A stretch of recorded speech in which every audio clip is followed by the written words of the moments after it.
But I will introduce John, and John is Alexander Johnstone's dad. So, John from Can Do. Right on. Take it away, everybody. Come on, let's put our hands together here. Let's thank and welcome this panel. John, over to you. Well, we have the opportunity to talk about this afternoon, and it's building off of a number of conversations that have already happened today, which is how do you create generational wealth? How do you empower communities through economic reconciliation? And on the panel today, we have a wonderful group that are going to be here speaking about different perspectives on procurement. Now, procurement can mean a lot of different things depending upon who you ask, but basically it's how do you buy and sell stuff? But what we're talking about is greater than procurement. We're talking about leveraging procurement for economic development opportunities. And that's where we would really like to focus our time. So maybe what I'll do is I'll ask people from right to left to briefly introduce yourself, your organization, and a nice little tidbit about yourselves. And then what we'll do is we'll dive into a couple of questions and see where it lands. And I look around the room and there's a lot of experts in this space in this room.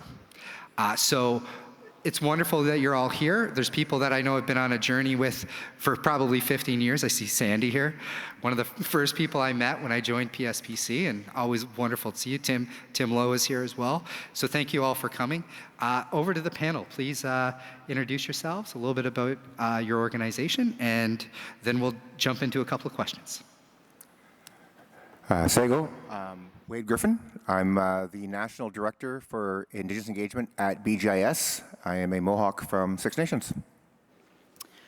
Good afternoon. My name is Sam Dam. I'm Ojibwe from the Chippewas of Nawash Unceded First Nation. I live in Ottawa with my wife Sophia and our 3 kids. I'm the founder and president of Foxwise Technologies. We're a 25-year-old Indigenous IT company, and Claw Environmental Services. I've been running that business for 21 years and working across Canada. We're certified with the federal government, with some other certifiers, and our goal is to develop the Indigenous workforce and continue to grow the business. Thanks. Thank you. Thanks for having me here. My name is Joelle Paquette, and I work for Public Services in Procurement Canada. I am the acting associate ADM of Procurement Branch, and in that branch, we're responsible for the development of various policies that form or shape procurement, or federal government procurement, and we are responsible for buying a lot of the procurement or larger procurement activities for other government departments and agencies within the government. Good afternoon, Ani. My name is Mark Dokis. I'm from the Dokis First Nation, which is on the French River, about an hour south from Sudbury. I'm going to be out there next week doing some fishing. That's going to be great, but the black flies, not so much. It's that time of the year. I'll just have to wear a lot of muskol. I'm the chair, the new chair for a newly created organization called the First Nations Procurement Authority. It was incorporated on May 1st. It's endorsed by the Assembly of First Nations, and we held our first founding board meeting yesterday here at the Hilton Lac Leamy. And I would like to introduce the other board members, hopefully if they're in the conference center or in the conference room. I would like to introduce Alicia Carter from representing AFOA Canada, Jody Anderson representing First Nations Financial Authority, Sasha Labillois representing the Assembly of First Nations, Ray Wannock representing Can Do, Bailey Quinn representing First Nations Financial Management Board, and myself, I'm representing NACA.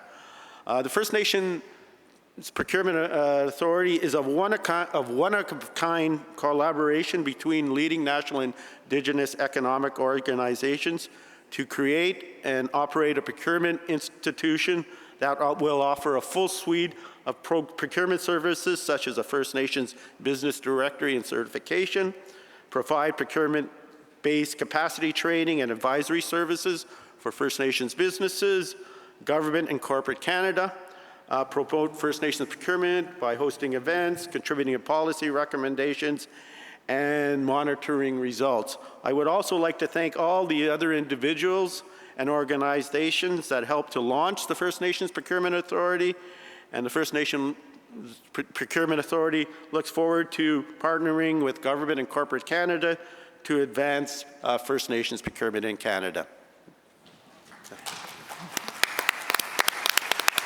Thank you. That's why he went last. That was right. But if you like, anyone else can add on, given the fact that Mark overindulged. If you would like to add anything else, please feel free. It's all about equity. We heard some amazing words earlier today from the Grand Chief through some of the sessions about the importance of procurement. We were talking about the fact that it has shaped some of the platform for the incoming Government of Canada, that these are opportune times, not only to ensure that communities and businesses are amplified, that they're there, but how to actually break down barriers or look forward to changing policies. Over the last 10 years, there's been a number of changes in policies. There was a 5% policy put in place by the Government of Canada. Territorial and provinces have updated policies. Yukon has an incredible procurement policy. The Nunavut Agreement was something established between in Nunavut between Government of Canada and communities. These are the things that are happening real time today. And we were talking about it before the panel began, that sometimes it looks from the outside that things aren't moving. But for most people involved in these processes, we don't have much downtime. So maybe to the panel, this is a key question that came out during an earlier call between some of the panel members is, why do you feel that Indigenous businesses and communities should consider investing time and resources to participate in government procurement opportunities? And I'm going to leave it for you to self-manage on who would like to go first. You mean we have to make our own choices? I think so. Well, I think it's a great opportunity. I think that a lot of the programs, although they have great intentions, are challenged, are failing. So, it's a great opportunity for us, for the business owners, to go in and, whether you're Indigenous or not, it's business. It's sales 101. You need to approach the government. You need to meet with the government. You need to meet with the prospects, sell them on your wares. So I think more than, the federal government now is the 5% program, which I think is fantastic. I felt that in my companies where they seem to be more proactive, maybe with the number of set-asides, having people reach out to me a little more. Not enough, though. But yeah, I see it as an opportunity to go out and sell. Take advantage of it. And I think that by doing that, you're probably getting even more opportunities. So the more you have access to government procurement, the more you will actually end up getting access to different other opportunities within the federal government.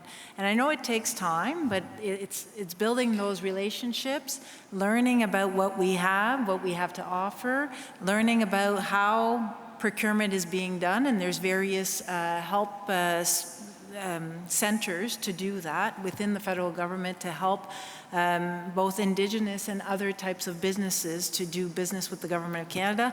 And as you build relationships also with the federal government, but also other industry partners, in some cases, you will possibly get more and more opportunities within the federal government. So it's getting to know how it works, and then once you actually do the work, is build from that reputation.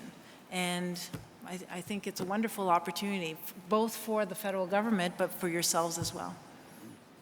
Yeah, and I think we have to look over the past decades. We've seen thousands and thousands of First Nations businesses created across the country. They're probably at a stage in their life cycle where it would be the time to grow and diversify. Procurement would offer that opportunity for them to challenge themselves to grow and change as individuals, as entrepreneurs, as business entities, by taking on a new challenge of trying to,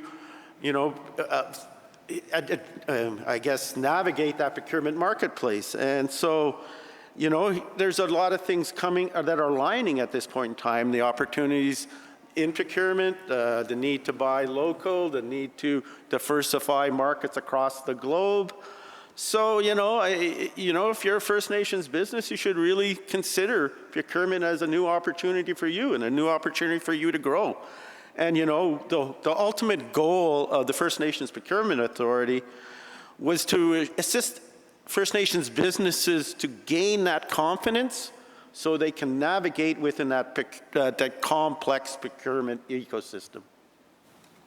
And I'd actually say, we keep hearing it's the right thing to do, but it's much bigger than that. It's actually, I think, an opportunity for a paradigm shift where we change how we do business. Mm-hmm. It's a growing market. We have young entrepreneurs that are entering that market. We're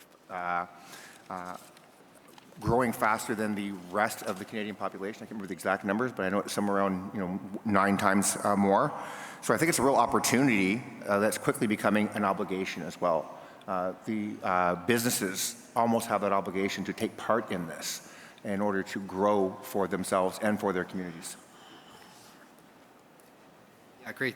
Thank you for that. And it's a great lead on to where I want to go, because there does seem to be more energy, more opportunities, more interest in procurement. I know me and Mark used to talk about this a couple of years ago, of being like going out to local representatives, going out to networks and saying, hey, are you interested in helping your businesses land government contracts? And they were like, no. Yeah. That sounds very difficult. Like, how do we do that? And in the span of basically the last 5 or 7 years, this has completely shifted. A lot of it kind of shifted maybe because of COVID, what we saw during some of the supply chain challenges.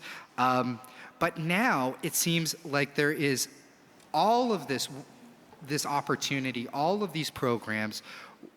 Where should companies and communities strategically place their efforts today to organize and make strategic decisions on how to even tackle this potentially giant opportunity? But it comes with so much. And I know, Mark, with the First Nations Procurement Authority, some of the services within the Government Canada, but there's a lot of entrepreneurs and IFIs in the room that need almost a cheat sheet. And so within that, what are some of the key considerations that you feel the audience may need to really consider before they go all in on what appears to be a perfect opportunity? Mm-hmm. I'm going to take a little different approach to that question. As I would have expected. Yeah. Yeah. All right. I'm going off script already. I know. Jeez. Stick to the script. Okay. But anyways, there are many barriers. We all understand there's barriers to entry within the procurement ecosystem. There's different options you can consider. One of the possible options is partnering or a JV venture with a non-Indigenous business that already has that experience and knowledge. Yet that comes with a lot of pitfalls, and we've heard the horror stories about that there are these businesses out there where there's only a symbolic figurehead of an Indigenous person, and because of that, they're getting access to Indigenous opportunities that really should be limited to bona fide First Nations businesses who have the capacity and skills. And I think it's okay for a First Nations entrepreneur to consider a partnership or a joint venture, but they should be aware of what they're getting into and seek outside advice, particularly not advice from those close to that potential joint venture or partnership, but seek outside advice. Go to places like NACA or CANDO, and find out where you might be able to get somebody to help you navigate that situation so that you're in control of your own destiny, and you are going to acquire the necessary economic benefits from that opportunity with a non-Indigenous partner. Yeah, I'd like to say, I think there's lots of interest in Indigenous business. There's lots of interest in Indigenous procurement, but I think it's critical that you crawl, walk, run, learn the business, learn the process.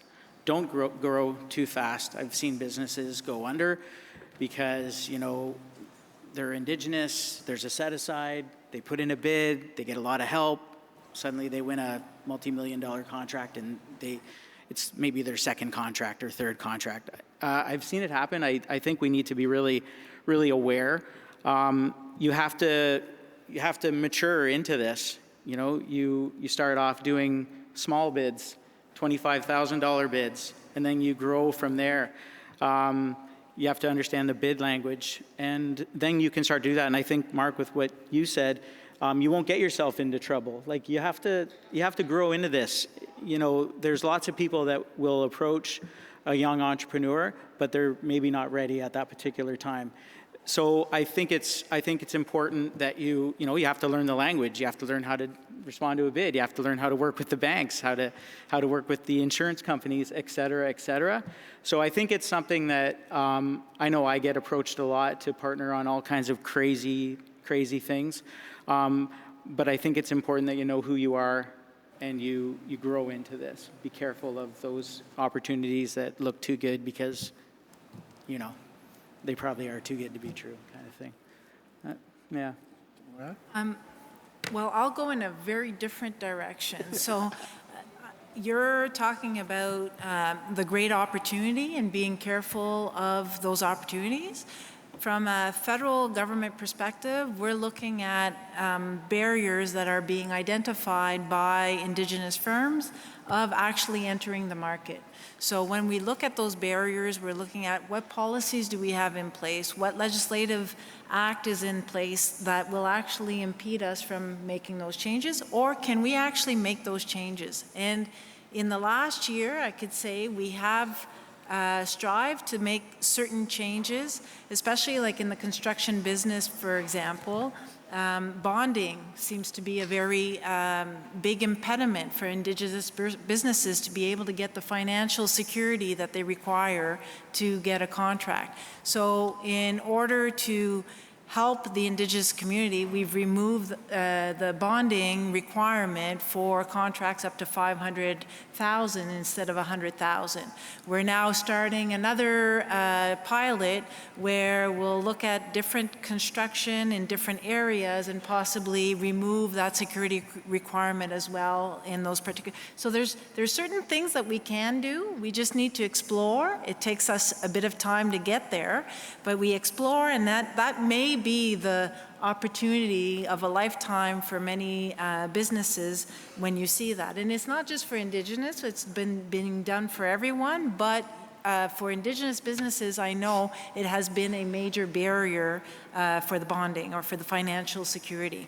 We've also, looking at the large-scale procurement, as you're saying, it's making sure that if you do want to get into that, if you're a small business, is there a way you can partner either through as a subcontractor and then learn from the prime contractor, but you are not a joint venture. There's also the joint venture, but you have to be careful there as well, as we've seen in the last year. Or for a number of years. So you have to be careful there, and you've clearly stated that.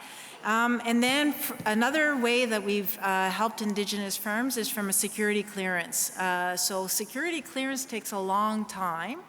And what we're able to do is do pre-security screening. So if you connect with Procurement Assistance Canada, they can help you. If you're about to bid on something, as a company, you would be able to look at how can I get pre-screened as a company.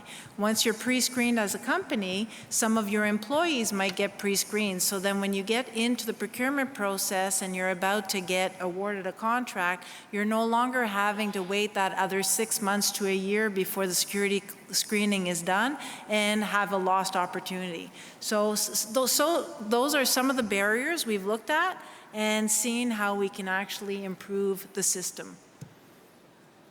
And I would say that to take your time, get to know the company you want to work with. It's an incredible time right now. As Indigenous business, we have opportunity. So make sure that the companies know that and are willing to work with you. Align yourself with companies that are aligned with you. So in doing so, you're going to get to know each other. You're going to build a relationship with them. Look for companies that are going to give you a chance to actually talk about your business so you can educate them on what you do and how you do it and where. And to go back to Sam's point, you want to find a way to work yourself into the system, initially looking at low value, like you said, under 25K, because it's a lower threshold. But also see if there's a way to get worked into like a vendor rotation or a master service agreement. There's different tools that are there. You just have to understand how they work and how you fit into them. That's great. Thank you, everyone, for that. And, you know, a lot of things going through my mind right now. I love the crawl, walk, run philosophy. I think testing the waters in this space, working with the organizations to get that support is critical. But even beyond that is even knowing where the programs are or how to access those broader directions. And I know Mark's already mentioned the formation of the First Nations Procurement Authority, and Joel's already talked about Procurement Assistance Canada to some extent. But are there other elements for the IFI network, for the businesses in the room, that they should be targeting with their initial discovery processes? And maybe an opportunity to start with Sam, if you'd like. But is there, in your journey, are there things that you would recommend for businesses during that crawl, walk, run approach, where to go and get that support? I mean, we've got a whole audience of IFIs here. I think that's probably an obvious situation, but what could that actually look like for an IFI providing that support to a company? Yeah, I love IFIs. So they're great. And actually, my first access to any program or any funding or anything like that was last year. I built both of my companies on a shoestring and kind of grew them over time. Maybe that's why I'm pushing so much the crawl, walk, run attitude. No, I want to thank Camden and Gil and Shannon and the whole team here, because the process for me to go through the IFI, I waited a long time to do it, and it was a very simple process.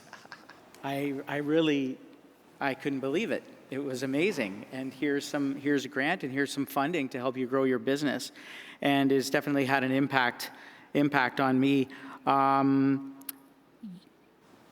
Yeah, I guess also the set-aside program with the federal government has been good to me. It's definitely a door opener. I think people within the federal government, they want to meet Indigenous business owners. So, it's not because I'm such a great salesman or anything like that, but I can get meetings with high levels of government, and that's good for me.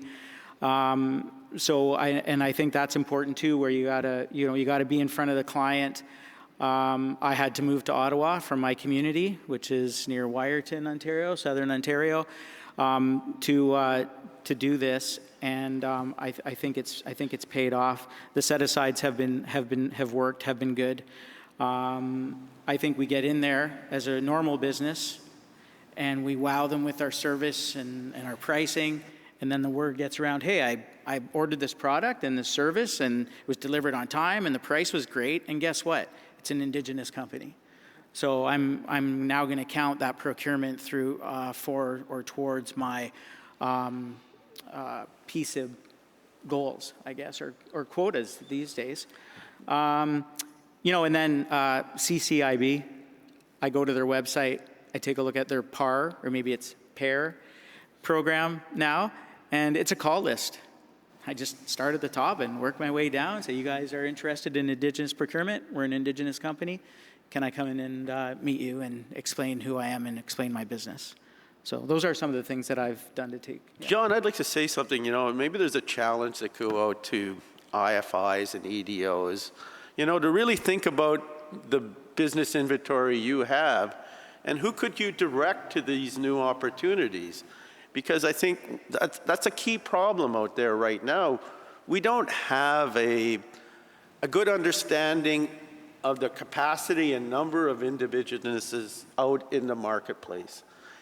And one of the key problems we keep hearing, whether it's a corporate buyer or a government buyer, Well, I need this business. Where is it? I need somebody to bid on this contract. Where is it? You know, and we need to build up those inventory lists, those directories, those types of things, and we need to link them all together, and we're doing some work on that.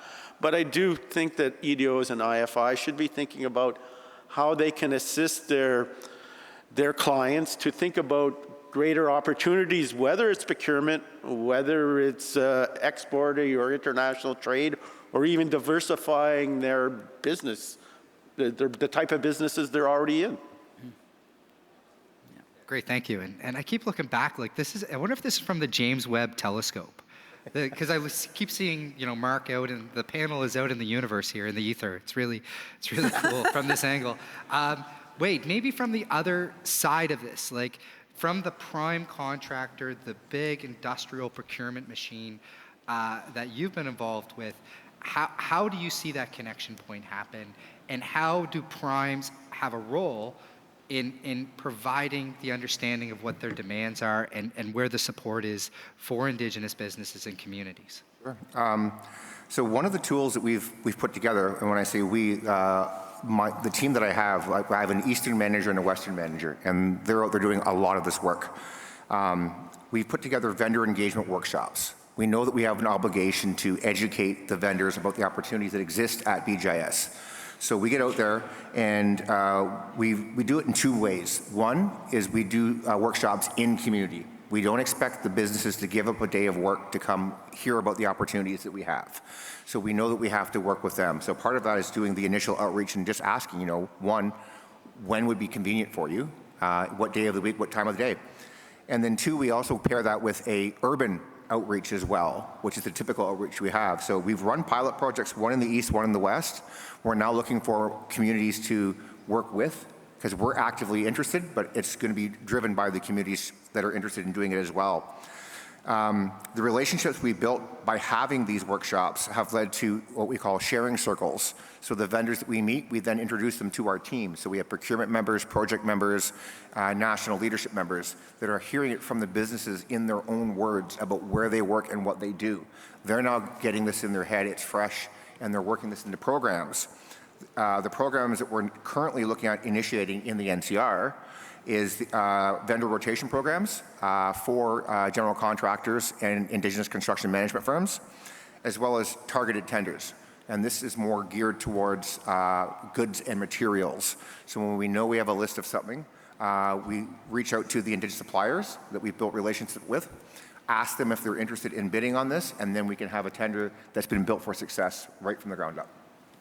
Yeah, and so we're very different from what you're doing. Our outreach is more about, oh, you're interested in doing business with the federal government. Here's how we can help you. And this is how you find an opportunity. This is how you bid. This is how the process works.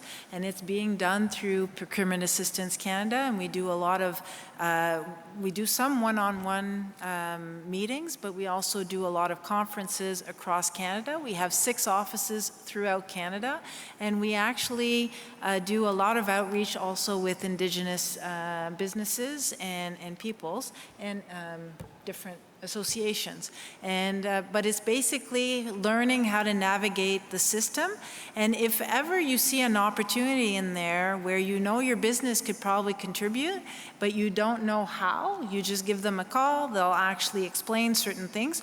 Or if you want to do, there's a specific industry that would be interested in possibly having an Indigenous firm as a subcontractor, we can maybe facilitate that kind of meeting between yourselves and that other business. So those are the types of things that we're trying to do in the federal government to help Indigenous firms actually enter the market of federal procurement. Great, thank you for that. Before I jump to the next question on the script, what I was curious to know is, we're kind of now in this conversation bringing the supply side, the demand side, the policy side, the capacity barriers together, but in the next couple of years, we have a new government that's about to form. where do you see some of the key opportunities for IFIs to be considering providing like service? Is it around particular large-scale projects? Is it in environmental areas? Is it maybe, and this is open to everyone and anyone, but where are some of the things that IFIs could start triangulating some of their talent, some of their resources, some of their engagement with businesses and communities around what you're seeing come up maybe over the last 3, 5, 7 years even? Yeah, I think, once a business gets a contract or something like that, there is a need for financing, a line of credit, something like that, because the payment terms and the types of things that the government offers can be a little extended. So, I mean, that's an obvious area that IFIs can get into. I mean, I think from the First Nations Procurement Authority, we're not expecting IFIs or EDOs to become procurement specialists. We hope that we would create that expertise and network so that those individuals or businesses that want to engage in procurement can go seek that type of advice on a one-on-one basis and, learn from the experiences of other organizations and other business ventures that have gone down that path before. So Maybe this is a little bit off, but I would think that trying to gain access to youth, I think would be really important and could be something interesting, like around education, mentoring, shadowing, et cetera. If the IFIs, and then some programs to grant or to fund, young entrepreneurs, small business. I'd also say to work with the community, like for us, BJS, we need to reach out to the community and work with the IFIs to identify the capacity issues. Where that deficit exists, you're now identifying business opportunities. So this is something the IFI could in turn fund. So it's a collaboration from the various parties that are involved to create opportunity down the road so that we're not continually missing these opportunities. Great. And maybe even on the can-do side here, what I've seen is the collaboration between the national and regional Indigenous organizations is different today than maybe it had been in the past. And it creates almost a no wrong door of entry for IFIs, for businesses, for EDOs to access into these networks. I think there's a strengthening of that process. And I heard in one of the earlier presentations someone mentioning that, there's these great processes out there, there's this great information, but it doesn't always land with the Indigenous businesses, the EDOs, the IFIs, but it's out there. And there's an interesting element of this collaborative network and partnership that is coming almost from communities up towards government that is creating a different strength and energy. And we're really trying to figure out how to harness that. And I don't think we have the exact answers yet, but there's things happening in that space that I think are very positive. And whether or not you're focused on, environmental industries, defense industries, most companies can compete in a variety of industries, not recognizing necessarily who that end government client is. And depending upon where you are, and what your value proposition, what is your business strategy, and what's your community economic development strategy, it's really about strengthening communities, creating the wealth that these systems are now possible. I know there's a lot of talk about export and international trade and these types of things, and maybe we'll circle back to that. But to kind of solidify some of these ideas, I was wondering if you had a couple of examples of companies. Obviously, we have Sam as a great success story, but are there around the table, do you have some examples of companies, you don't have to name them personally, but what their journey may have looked like that you witnessed that actually were able to overcome some of these barriers or create something that they didn't necessarily intend to initially that was very positive for them? I'm happy to start. So when I first joined BJS back in 2019, one of the first things I did was kind of go through my own contact list and start reaching out to people. And the two first companies I'd reached out to was eSupply, owned by Stephen Van Loffeld, and Brian Porter at Turo Architects on Six Nations. When I contacted Brian, he was like, I've been bidding on government contracts for almost 20 years. I've won nothing. I've submitted over 200 bids. He goes, what's the point of doing this again? And I'm like, Brian, just please do it one more time. I go, things have changed. I go, I'm here to let you know, we're not going to give you anything, but we will give you the opportunity in a way that you understand. And so he went ahead and bid. Fast forward over the last 6 years, he's now been awarded several contracts that he's won, and he's now getting to the point where he's turning us down on contracts because he's got so much extra work. But it's because we took the time and worked with each other. Same with Stephen at eSupply. When I first contacted him on the phone, I could hear in his voice, oh yeah, I'll join your list, thinking that he's just going to sit on the list. And then I kept calling him back, wanting to know more about his company. It kind of set the tone for these sharing circles that I described that we do. And I shared that information with our executive team, and then we started creating some opportunity. And through the work that we've done at eSupply, he's actually brought on extra employees over the last few years. So we've had a very successful relationship. But again, it was based on actually creating a relationship, getting to know each other. And I would say that the growth that we've had in the last 5 years with Indigenous business is entirely based on relationships. I mentioned the team prior. It's the companies that we work with on a personal level that are winning these contracts, as opposed to just being on that list. And part of the deficit we had prior was that the executive, if you ask them, can you name 5 of the companies and who the owners are and tell me something about them, they couldn't do it with one. And now our team knows all of the companies that are doing well with the team. So, thanks. Any of the panelists want to do any selfless promotion of their own? I'll do some selfless promotion. And maybe that's more for you, John. Because CANDU and NACA, we're working on a joint project right now for the CANSEC. That's the Defense Industry Trade Show. It's a big trade show. I guess the best way to say it, we're trying to groom a number of Indigenous businesses so that they can be ready to navigate in that very overwhelming field of the defense industry. And so I think all of us here are trying to build processes, programming, resources, so that we can make it easier for the next generation or coming of businesses so they can get into the system and feel comfortable within the system. And I think it's all about comfort, You do something a few times and you finally get the idea, and it's like water off a duck's back, it becomes automatic, So I think there's a lot of collaboration going on, particularly with the National Indigenous Economic Organizations, to try to basically make it easier to get into the procurement ecosystem. Thank you.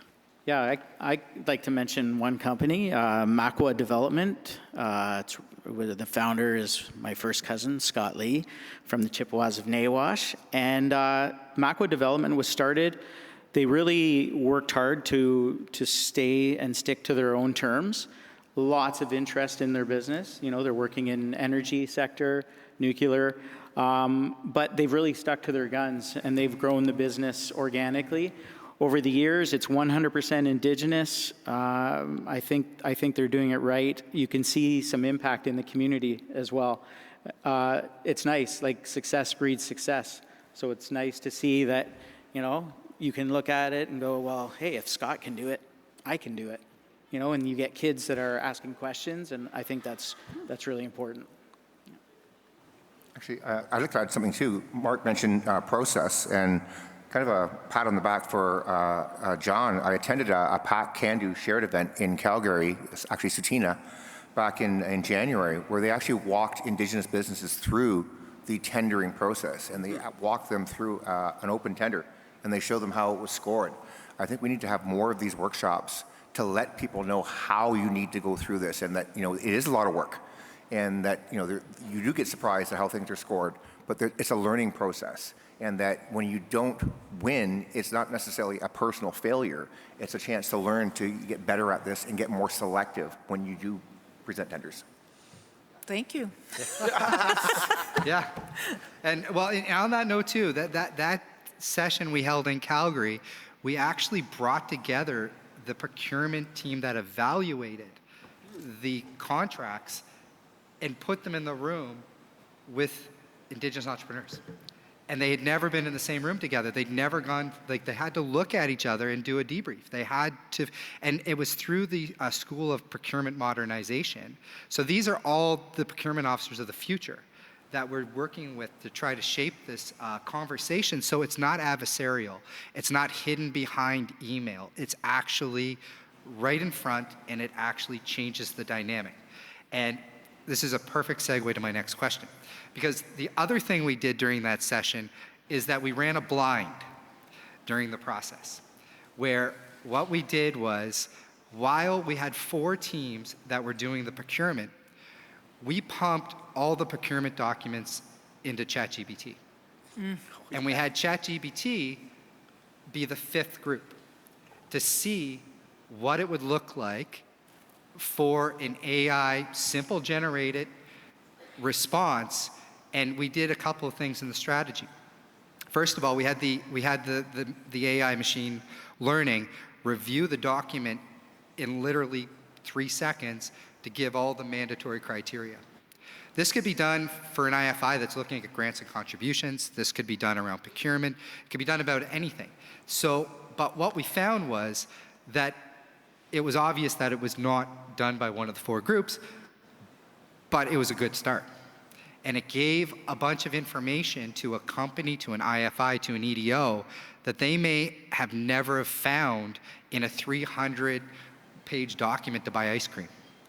And that was an incredible piece because we all talked about it afterwards. And we said, okay, where is this going?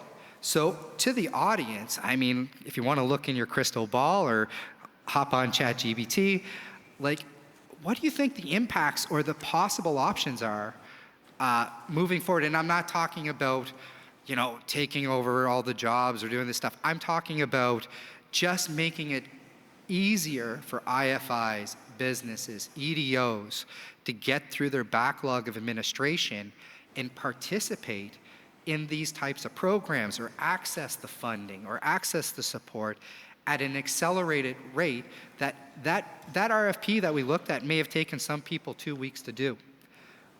We recognize that with some of the new tools that are out there, a business may be able to get initial information in 20 minutes. And I don't want to sound like it's the perfect fit, the silver bullet, but for especially community administrations or small businesses that are really struggling to keep up with their administration requirements or to bid on something or to get grants and contribution funding. What do you see as some of the elements that are good or bad or ugly about some of the things that we're seeing come out? With regards to AI? Yeah, and just how it could impact an IFI or a business or even the procurement system. Well, I'll take it from my perspective. I know nothing about AI. I haven't even tried it. And half the time I can barely get my phone to work correctly. So, you know, what are all these apps? I have no idea what all these apps do and why would I need them? But, you know, I'm intrigued by what you told me a few weeks ago about this. And it's thinking, wow, maybe I should learn how to use this thing for my benefit, you know? And I think that's the problem. You know, people may use it, but they may not put their personal spin on it. They may not even, you know, review it to see if it's even correct. I assume that this AI will do it for them all. And, you know, and so then people will catch on to that, obviously. Evaluators will catch on to that. But I think it's like everything else, you know, especially for newcomers into any kind of situation, there needs to be the proper tools and education so they can take advantage of it and make it simpler in their lives. And I guess I'll have to try it and make it simpler in my life. But then, I mean, I'm not planning to write much more in the future because I'm sort of trying to retire, and I'll let somebody else do it. Yeah, thank you. I think you'd want to be careful Because if every industry who's actually bidding on the same product is using AI, chances are you're all going to have a very similar answer. And then how do you actually evaluate that? And we're able to see fairly quickly when we're doing our evaluation whether or not AI was used. So it has happened. And so suddenly you're looking at this and you're going, they're getting perfect bids, perfect scores, but they're all having the same solution moving forward, or they haven't really put their own spin in there. So we will have to be, from a procurement perspective of how we develop our requirements, making sure that AI is not going to answer everything, so that we're getting a true sense of what a company can actually deliver rather than what a machine is telling us a company can actually deliver. So that's going to be a very interesting next few years as we explore more and more. Like, I think AI is wonderful to maybe become more efficient, to do more of the administrative work that we do in government and in private industry, but we cannot lose the fact that a human interaction in there is still needed to make it something tangible that we can actually review. I think looking at the tools and understanding them, asking questions, is important. So one example I have is we have a large federal government procurement vehicle called the SALSA. It's not for nacho chips. It's the Software Licensing Supply Arrangement. And I remember handing in, you update it with different software publishers that would be on my SALSA, let's say. And I think I sent in 2,000 SKUs, right? And the guy that works on the SALSA team that was reviewing my submission said, "Are you crazy? You want me to go through 2,000 SKUs?" And I'm pushing him the whole time, like, I got to get this going because we have an opportunity. Just fast forward to today. I just last week handed in a new refresh, and one of my software publishers, there were 8,000 SKUs, and they have the right tool. It was done immediately. So investing in tools and asking questions and being inquisitive, I think, really counts. Really can make a difference. Yeah. So, I think it's going to be kind of the next stage, or the next two stages of what AI becomes. Until we can have it on a private network, we can't be putting in proprietary information because everyone's got it. But let's say we are there. Let's say we have this proprietary network. Then you got to train it. So once you've trained it, now you've got a tool that, again, I don't profess to have the understanding. I've got working knowledge. I'm sure there's other people in the room that know this much better than I do. But once you've got this tool trained, you can then have it scour the tenders sites to find the tenders that fit your solution. More importantly, it can actually pick the tenders that you have a high chance of winning based on how you've trained it. Then it can complete the tender for you. You have to review everything because regardless, you're going to have to double check the work. And then you submit. So it's going to speed things up and hopefully create certain efficiencies, but more importantly, it's going to create a higher chance of submitting tenders that have a chance to win. I think these are all really great points. I mean, the point is it's interesting because the bidding process in a government procurement is basically you're fighting to get to the start line.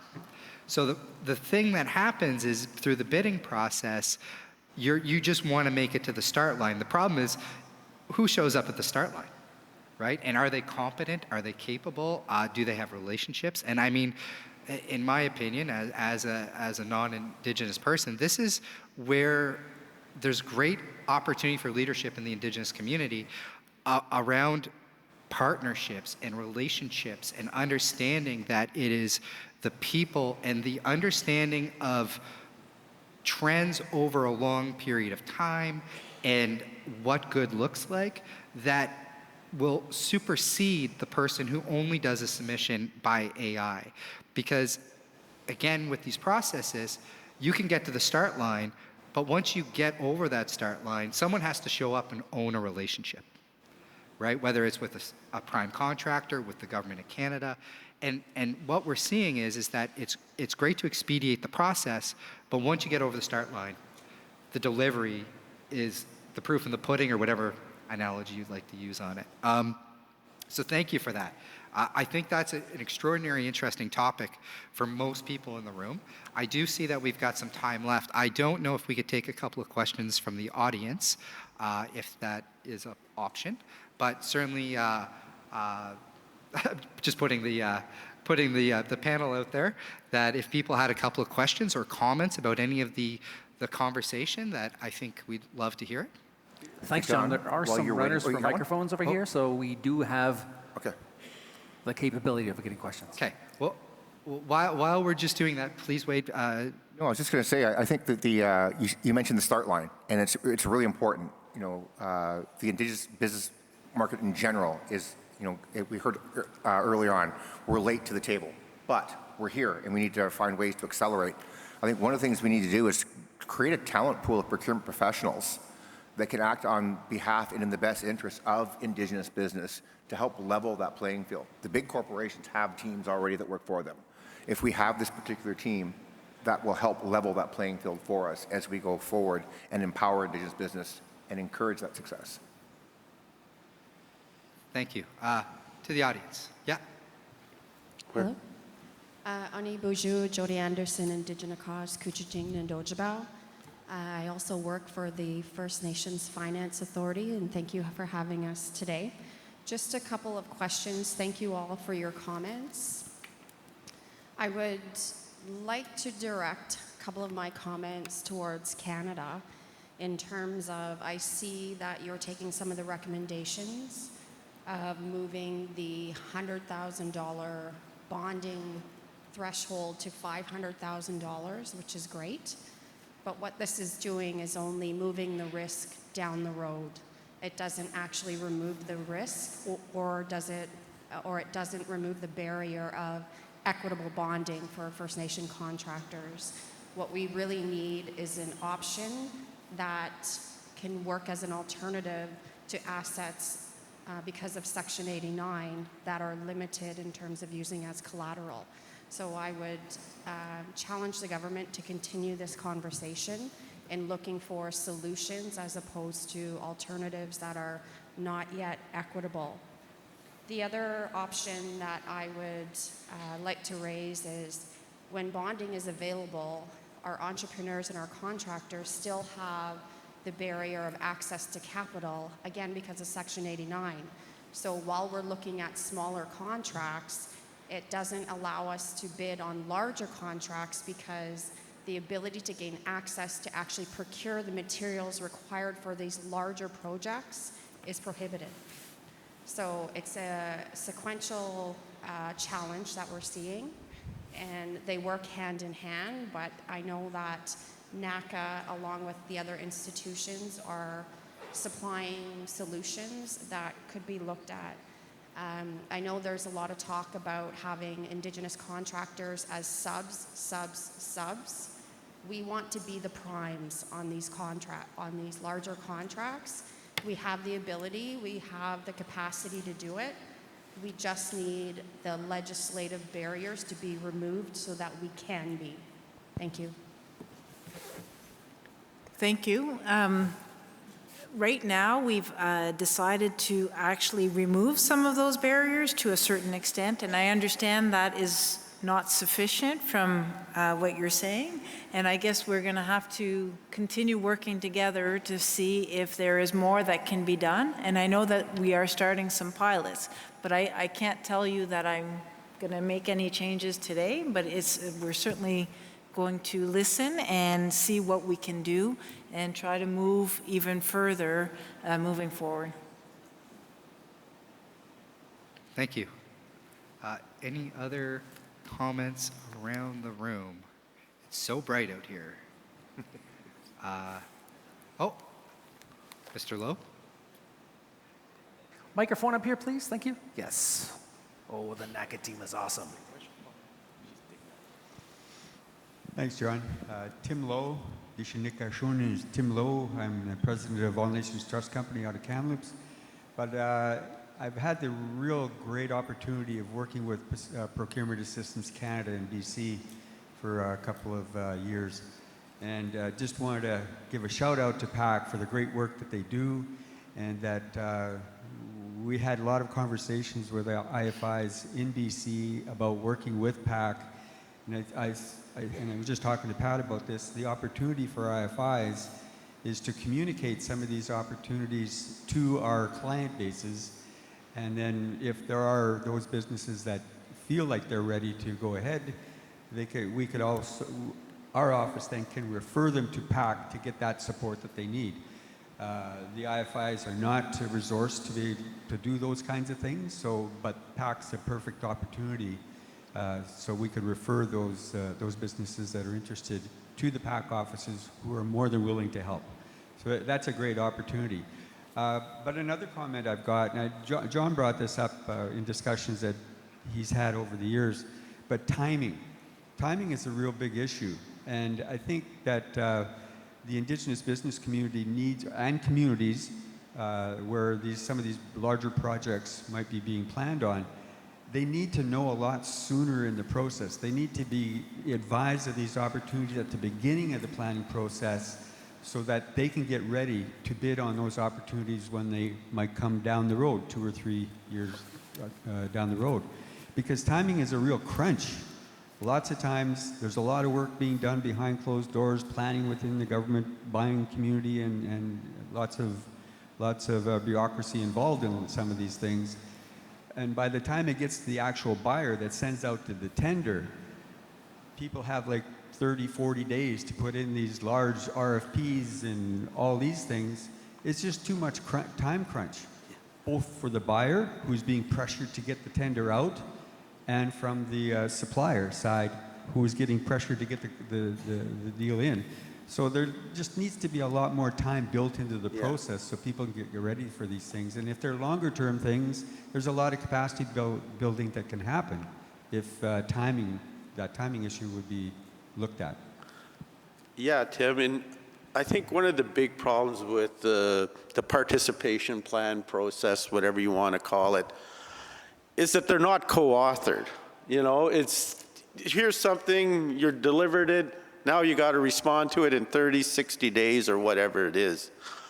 And, you know, you're right. I mean, obviously they should be co-authored with the Indigenous communities and others in that region, so everybody is aware of what the opportunity is. Everybody can plan for that opportunity, because you're probably going to have to build up some businesses. You're probably going to have to build up some employment skills and things like that. And I think another problem, you know, somebody asked me a similar question a few weeks ago about projects in general. Well, it seems a plan has already is in place, yet nobody bothered to tell the Indigenous community there's a plan.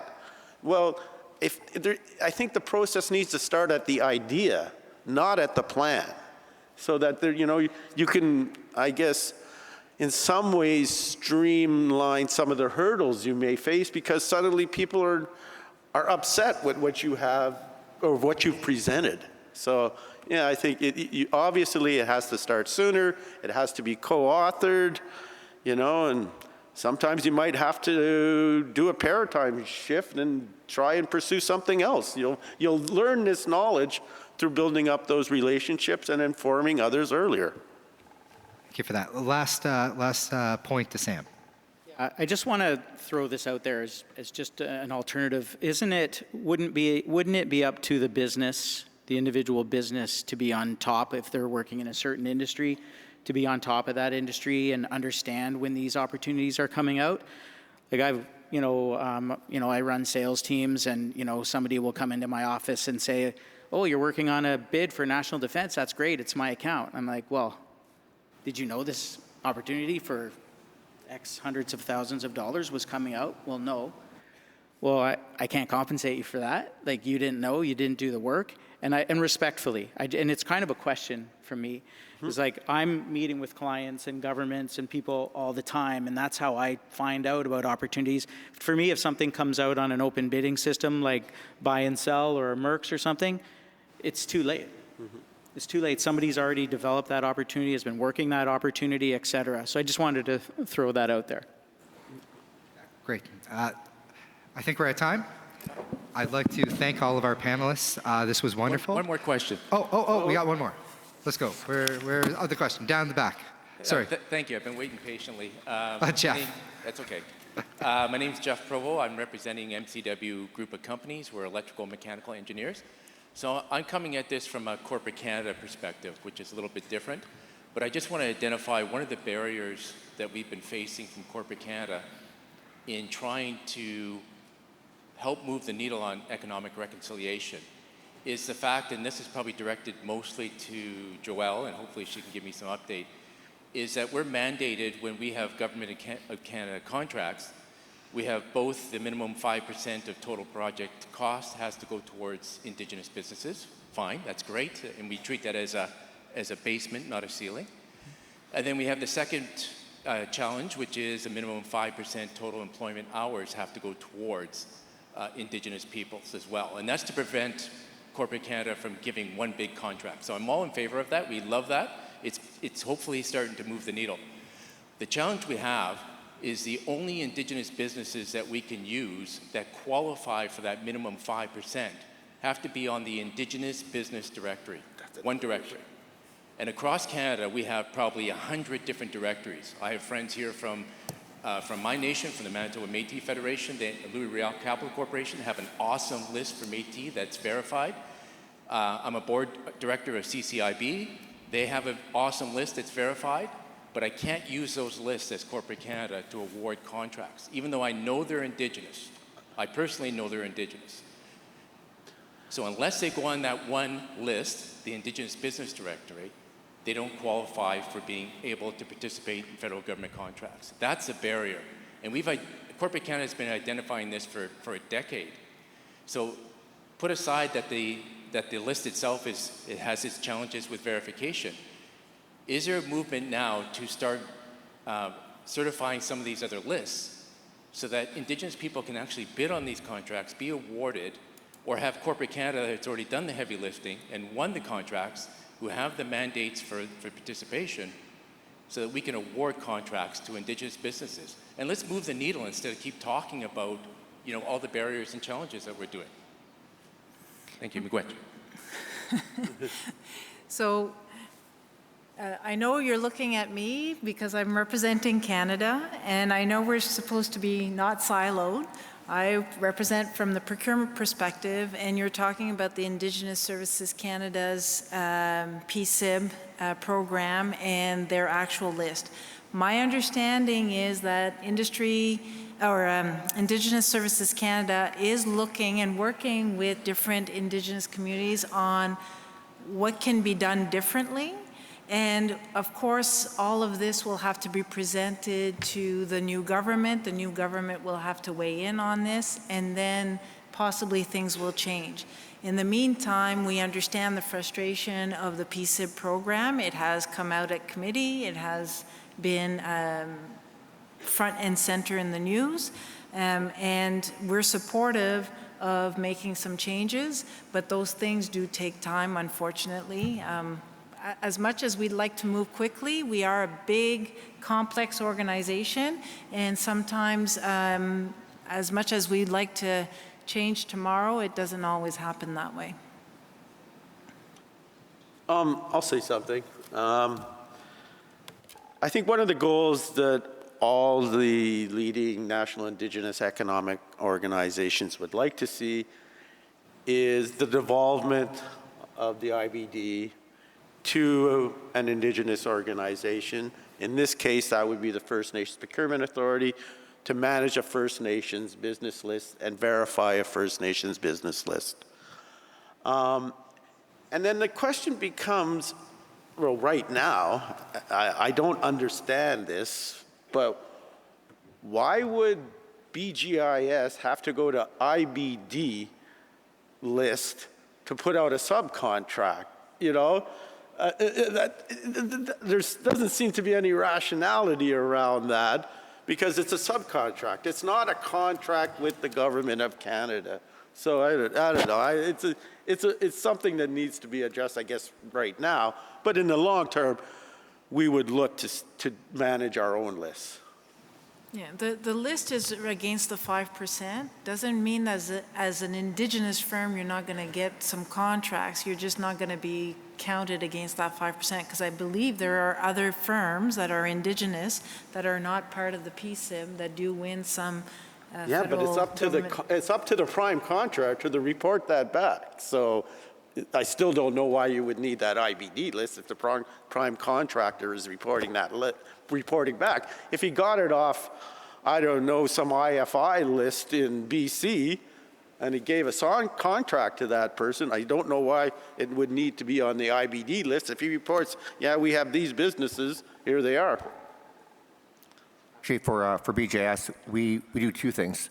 We are measured on the IBD vendors that are verified as being Indigenous, and then we report the other list as well to show the client, in this case PSBC, how much of that spend could be captured if they were included in that. So we're trying to build that argument as to why there needs to be an amalgamation of the list. Yeah. Again, so it just shows that in many cases, it's almost as much off the IBD as is actually on the IBD.